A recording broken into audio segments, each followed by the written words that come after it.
Non, pas non. Sois plus sérieuse.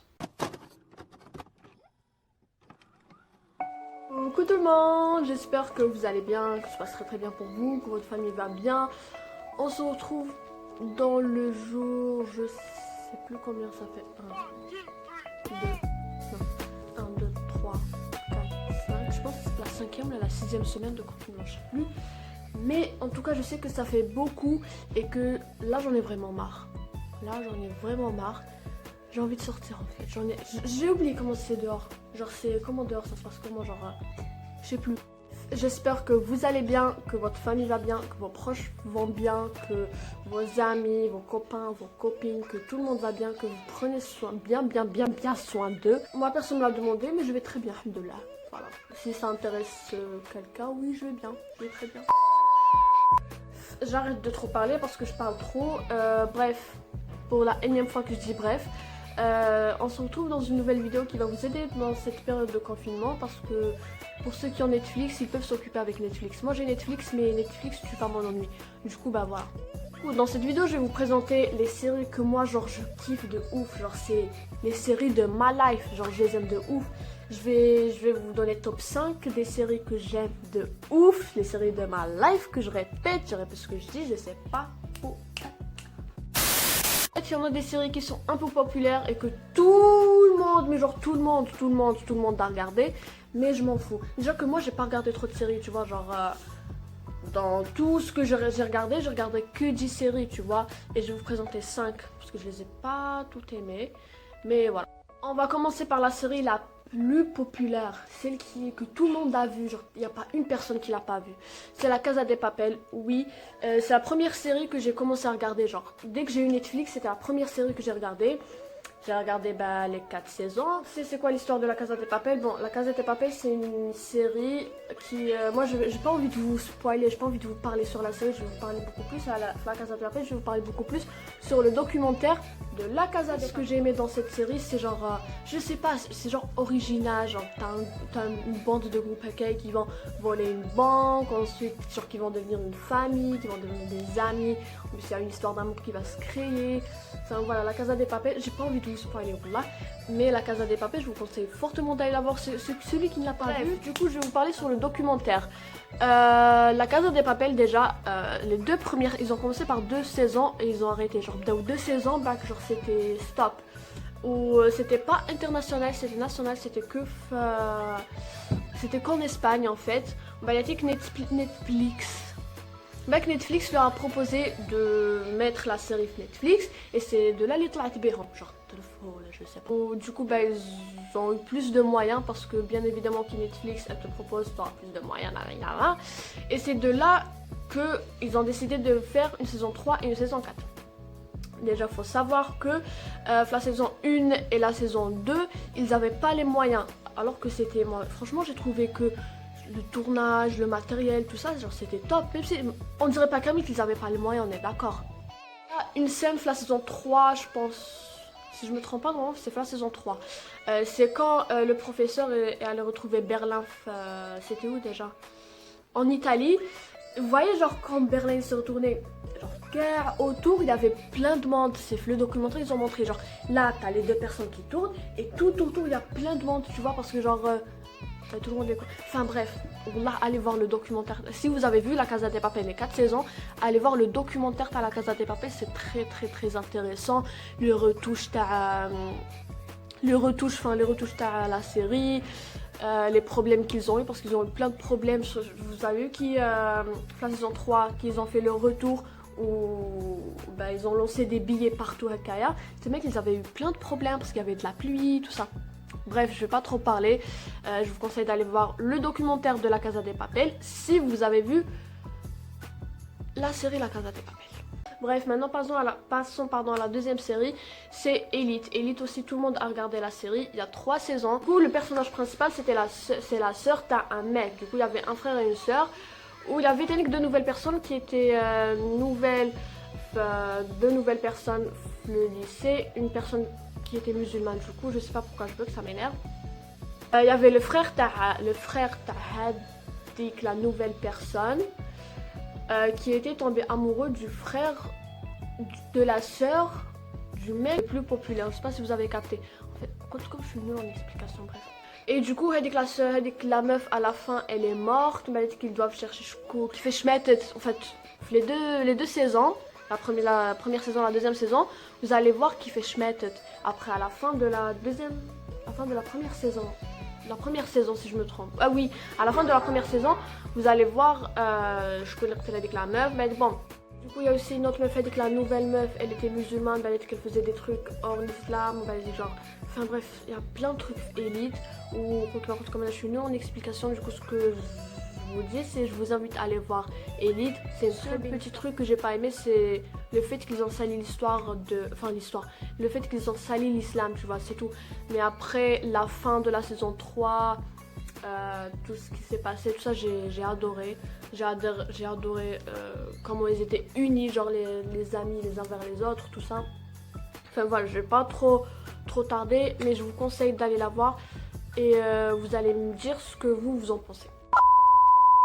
Deuxième série, oh mon dieu, genre c'est ma série. Ah mais ça, j'adore Lucifer. Alors moi de base, j'aime pas tout ce qui est science-fiction, pouvoir, tout ça, parce que je sais que ça n'existe pas, genre en vrai. Genre y a pas un diable qui va venir, tu vois.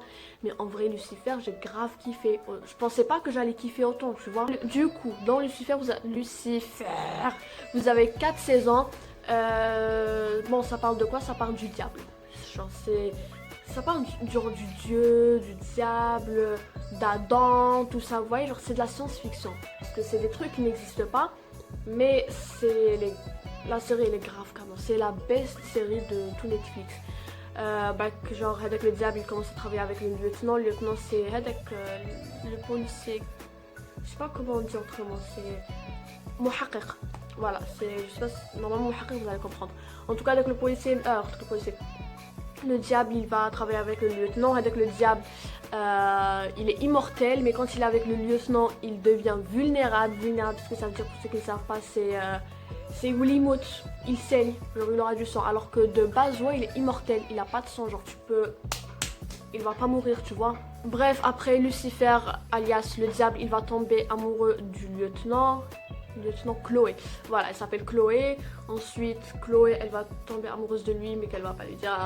Bref, vous allez comprendre. Allez voir Lucifer aussi, vous allez pas regretter. Mais vraiment, Lucifer, vous allez vraiment pas regretter. Elle est trop belle la série. Vraiment. Ensuite,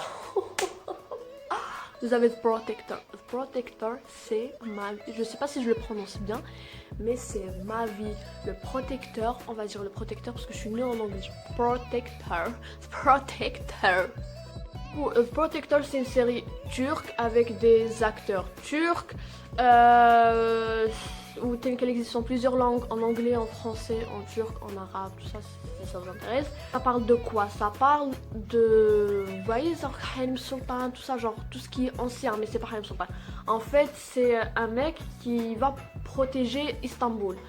Et du coup, il va y avoir 6 immortels. Encore une fois, c'est de la science-fiction, parce qu'il n'y a pas d'immortels dans le monde, en fait. Du coup, le protecteur, il doit se battre contre les immortels parce que les immortels, ils vont gâcher Istanbul. On va dire qu'il y aura des loyaux qui vont être le protecteur, qui vont l'aider pour sauver Istanbul. On va dire qu'ils vont être en quarantaine parce qu'il y aura un virus, tout ça. Bref, certes, la série, c'est de la science-fiction, mais elle est trop bien la série, j'adore. Quoi encore? On va dire que le protecteur, il va tomber amoureux d'une meuf qui faisait partie des immortels. Elle va être morte, enfin je vais pas trop vous spoiler, mais Protector, franchement les séries Camel, je vous ai proposé, si vous voulez une série qui n'est pas longue ou là, Protector c'est la meilleure.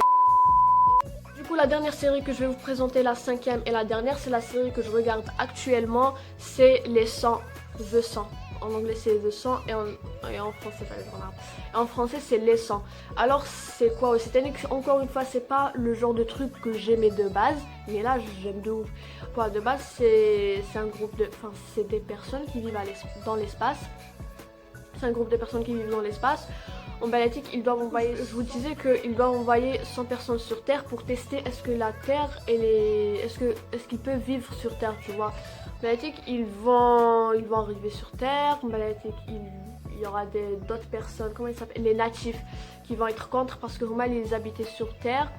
Ils vont entrer en guerre. En balatique, je disais que les humains, ils vont entrer en guerre avec les natifs. Les natifs, c'est des personnes un peu bizarres, ou qui ont des traditions un peu bizarres, Tani, qui doivent... comment... Qu'est-ce que c'est que la phrase de le sang doit être payé par le sang. Je sais plus. Moi, pour eux, qu'il mazout, t'es mort. Hey, t'es dead. Si tu te trompes, que je ça, t'es dead. Ensuite, la première saison, c'est les humains qui vont gagner contre les natifs. Donc, la deuxième saison, en fait, il y aura un nouveau groupe de personnes. Pas personnes, mais bon. C'est les gens de la montagne.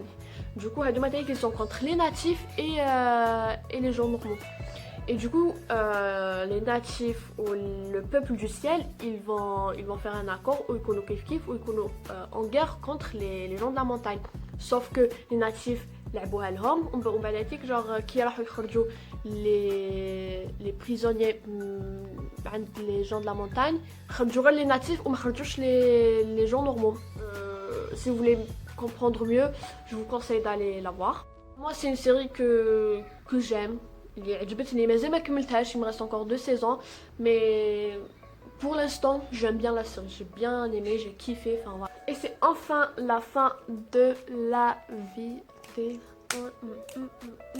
J'espère qu'elle vous aura plu. N'hésitez pas à liker, à commenter, à vous abonner, à me suivre sur les réseaux sociaux Elimenex, pardon, parce que si tu ne me suis pas sur Instagram, franchement, je reparle entre nous, je sais pas ce que t'attends pour me suivre sur Instagram. Je sais pas. Bref, si jamais vous avez regardé l'une des séries que dont je vous ai parlé, ou là vous voulez regarder, ou là vous allez les regarder, n'hésitez pas à me dire en commentaire votre série préférée.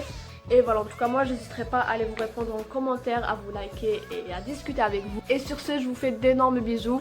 Je vous dis à la prochaine vidéo, je vous dis à mardi prochain. Des bisous. Des bisous. Des bisous. Des bisous.